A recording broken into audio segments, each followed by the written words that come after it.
All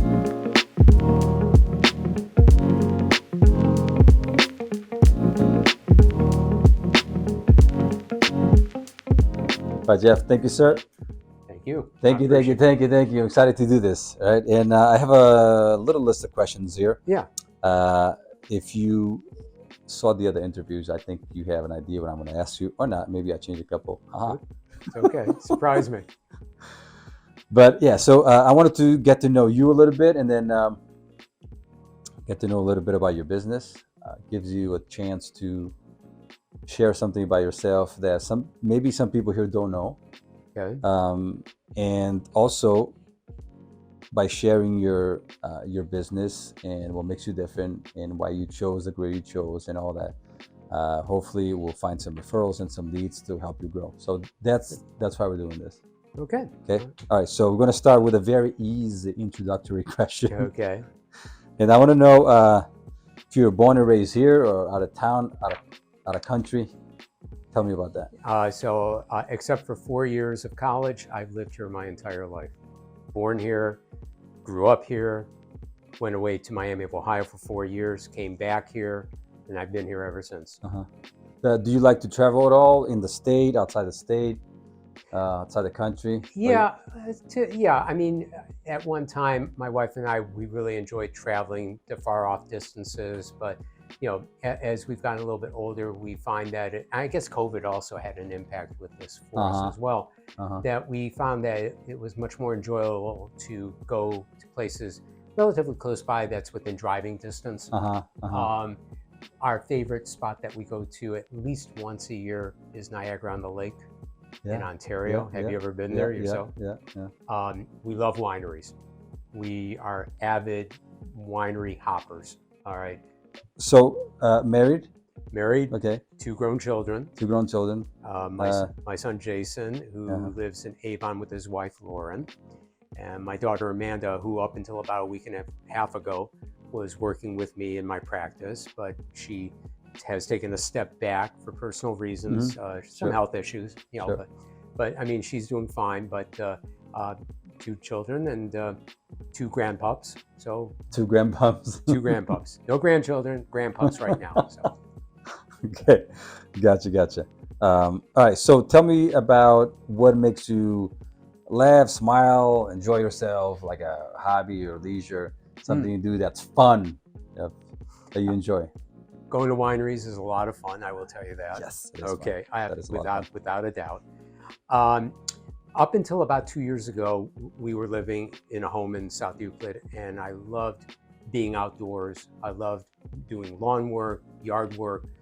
Didn't care what was required. I just enjoyed being outdoors. Okay. We now live in an apartment, so I don't get as much of an opportunity to do that. So I'm looking for other outlets. One of the things I'm looking at seriously this summer is to connect with a hiking club, a local hiking club, and do that because I've been wanting to do that for a long time. So that's the goal for this summer.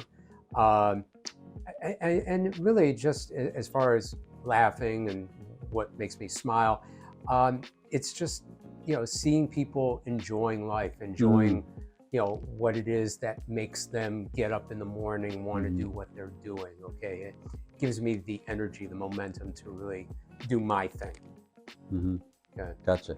Well, going back to the wineries thing, do you have do you have a favorite? Do I have a favorite? Or one that you find remarkable, or maybe something, or one you liked? I don't know how many you had the opportunity to visit, but I'm going to say this not because I'm bragging, but too many to really list out. So he's bragging. Said too many. Yeah, a little bit. So last year, my wife and I, we went to the West Coast because a close family friend of ours, their son got married in Palo Alto, and we had never been to the West Coast, and we decided to really make it a vacation.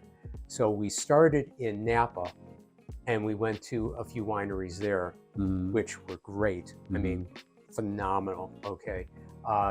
2 of the ones that come to mind are Raymond Vineyards and Buena Vista. They were phenomenal. And there were a couple other ones, I just can't think of their names right offhand, but they were really, really good. Satue, I think, is another one that comes to mind. like I said, Niagara-on-the-Lake, we've been to probably, I'm not exaggerating, at least 50 different wineries up there, okay? And there are about 130 in that general area. Northeast Ohio, Northern Ohio actually, the wineries here are really, really good. I mean, I don't look at wine as how expensive it is. I just ask myself, does it taste good? If it tastes good, I don't care what it costs. It's a good wine for me. All right, so a favorite local restaurant? We have two actually, and all the ones we've been to locally here have been very, very good. But two that really stand out is Batuqui. Sure. Okay. Brazilian. Yeah, I was there 2 weeks ago. Oh, okay. Larchmere or Chagrin Falls? Larchmere. Larchmere. We hadn't been to that one in years. That was the first time we tried Batuqui years ago. It was really good. But the one in Chagrin Falls, we were just there for anniversary, and it was delicious. Everything was just absolutely delicious. The other restaurant is the Twisted Olive in Green Township. You've heard Gervasi Vineyards? Yes. Okay. They own the Twisted Olive, and it's outside Canton. And the landscape is gorgeous. The building it's in is just absolutely breathtaking. But the food is out of this world. And the wines are also. Yeah, but those are our two favorites. Appreciate it. I appreciate that. Okay. All right. So, Jeffrey, let's talk about you. Yeah. And, you can take your time. I'd like to know 3 words that define you. Respectful. I'm trying to find the right. That's right. Right word for respectful. Listener. And loving. Acumen as CPA accountant. Tell me the story how that came about. Why accountant? Is that something like, as a kid, you're like, I want to be an accountant? I had no or you kind of like stumble upon it and then you're like, oh, you know what? I like this. When I was a kid, my big thing was I wanted to be a disc jockey on radio. Okay. Dude. Yes. I come on, you got to like get a hobby going or something. Oh yeah. No. Honestly, you can do, now you don't have to be on the radio. You can do your own thing. No, I know you could do podcasts. Back then, there was no such thing. So I had the opportunity to do some freelance work for the Catholic Diocese of Cleveland, and it was a weekly radio program that was pre-recorded, and I used to take the tape that I would edit myself up to the radio station. They would play it on Sunday mornings. Some people in the radio station liked my voice. For a 16-year-old, I was shocked, but they liked my voice. And they asked me, hey, would you be available to maybe sub for our jockeys when they're not available, like, weekends and all that? I said, yeah, I'll give it a try. So for about 1.5 years, I was, doing work at a radio station, spinning records. Loved every minute of it because I love music. Love music.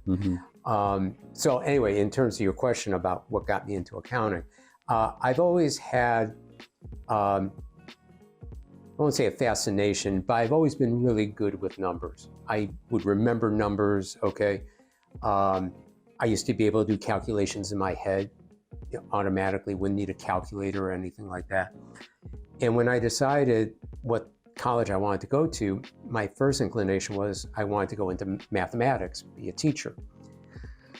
My parents, on the other hand, had different ideas for me. Of course they did. Shocking. What? So I ended up enrolling in the business school and taking accounting classes. And I'll be honest with you, I hated them. Hated the accounting classes with a passion. And it wasn't until my junior year that I met this one professor who took me aside and he said, and I'm paraphrasing, I get why you really don't like this, but I will tell you this, what you're experiencing in college right now is nothing like what you're going to see in the real world. Okay, so get through the next 1.5 years here with the understanding that when you leave here, most of everything that you've been taught you're going to forget and you're not going to need anymore. But what you learn out there is really going to blow your mind. He was honest enough with me that I said, okay, I'm going to go with that. And he was right. He was right. It's crazy. You know, it's like a simple 30 seconds, like one small conversation can actually, get you to stay on your path or follow your path or change or whatever. Yeah, but it's someone who actually took an interest in me. Didn't look at me as just another student, looked at me as someone, I'm not saying would have potential, but could see that, hey, there's something there. I just need to find a way to get it to come out. Okay. And that was it. Is there a specific product and service that you offer as an accounting firm? I mean, we know what accounting firms offer, but I mean, is there, or you pretty much you work with every type of business, and you open to the type of business sizes, industries, location, do local businesses or outside? What? Really all of the above, but to be more specific, I guess, we have certain industries that we have a good number of clients that we do work in: manufacturing, retailing, personal services, nonprofits. There are others that we do work for. What I tell prospective clients in business is every business has a basic foundation that you have to start with. And if that foundation really isn't there, or it's shaky, regardless of what kind of industry you're in, you've got to first get that foundation established. When I graduated from college, I went into private industry first before I went into public accounting, and I was able to learn all the facets of a business: the operations, the marketing, financial, okay? What was important for me was being able to establish relationships with all these people in all these different departments, and having them trust me that I'm not the enemy just because I happen to be in accounting. I'm actually on your side. I want to go to bat for you, but we don't look at an accountant as enemies. We look at accountants as friends, allies. I do. Well, you're probably the exception, because when it comes time to talk to them about taxes, it's like, oh, you're going to give me some bad news, aren't you? Okay. Oh, no. I mean, I look at it the other way around. Like, I want you to talk to me as much as possible, but I like to know about my money. Which makes sense. I like to know, everything. and the reality is the reality it is. And I think, okay, so would you say that some business owners, most business owners, are missing out on perhaps a more active communication relationship with their accountant? I agree with that question. I answer that yes. What I think a lot of business owners are not doing, which I feel they're missing out on something, is when you have a question as a business owner, okay, if you have a tax question, you go and talk to your accountant. If you have an insurance question, you go and talk to your insurance agent. If it's a legal issue, you go talk to your attorney, okay? Why can't a business owner just take all those important people who are an integral part of this individual's business and make them his business advisors? Okay. Yes, exactly. We can round table these people. That's exactly They are your advisors, man. You're the client, yes, but first of all, if you hire somebody, you should be able to trust them. Otherwise, why'd you hire them? Why are you working with them? Exactly. Right? Exactly. So, what do you say it separates you from other accountants, Jeff? My experience in private industry. I mean, the fact that I've sat in that chair and I've sat in front of the desk. So I'm able to talk to a business client and be able to let them know that, hey, here are the financials, we can go through them in detail, but let's talk about what's going on operationally, all right? Tell me what's been happening. And the perspective they get from me is from someone who's been in this for years, okay? That to me is so critical, okay? Because I shouldn't say any, most CPAs are certainly capable of doing tax returns, okay? Most CPAs are able to do tax research if they want, and those are all well and good. But when you're sitting down with a client, individual or business, they're looking for advice. I'm going to tell you one thing that I do not like, and I'm not going to say hate, because hate is a strong word, and it's not hate, but I just want to run away from is if I hire you as an advisor, in this case an accountant, okay, then if I ask you a question, which is the most important question that I'll ever ask an accountant, which is how can I keep my money? Okay. Right? This is pretty obvious, right? So asking, and I had this situation before, I'm like, okay, so how can we keep more of this money here? What can we do? And really, and if the reactive answer is, I mean, it is what it is. There's nothing we can do about that. That completely, it turns me off completely, because you're not even thinking about perhaps brainstorming and how to answer the question, how to solve the problem that your client is proposing to you. Do you understand what I'm saying? I do. This is something that I don't know if your clients ask you that, but I ask this question all the time. Yeah. Okay, that's fine. This is great work, but how can we? Is there anything else we can do? Is there anything else we can do? And maybe I don't like to push people. Maybe I'm a little bit more annoying when it comes to wanting to keep the money that I earned through hard work, like you and everybody else. But that is something that I found working with a few other accountants that I didn't get, that they were, I don't know, on my side. Do you know what? Like they weren't on my side, or didn't really care much. Do you ever find your clients asking you to help them find where they can, perhaps save more money here and there or keep more money? I don't wait. Do they ask you this? Yeah, I don't wait for them to ask me that. I'm proactive. I ask them first. I tell them, okay, you've seen now the results. Okay, give me some feedback. Tell me if this is what you were thinking, this is what you had thought was going to happen. Is there something else that I'm not seeing with the financials that you can tell me that would help me to be able to give you some advice? That's excellent, man. Okay. Good for you. Yeah, it's being proactive. It's not it's not waiting for the client to ask you those questions. Okay. That's what it comes down to. Very nice, very nice. All right, so appreciate it, man. That was that's a separator for sure. That's a separator for sure. Can you tell I'm passionate about some of this stuff? I mean, are you kidding me? That's like wine and all that. Okay. All right, so let me ask you this. You've been a tenant for 3 years. Yeah. What are the things that you're happy so far here at the PDC building?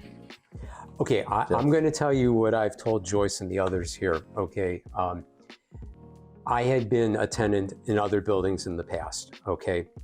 And some of the landlords there were good. Some of them were not so good. All right. During the pandemic, my staff and I were working remotely, and the building we were in at that time, the management situation there, even before the pandemic, was lousy. It's terrible. I did not want to have to go back there, and I didn't have to. I had a choice. I had known about the PDC building for years.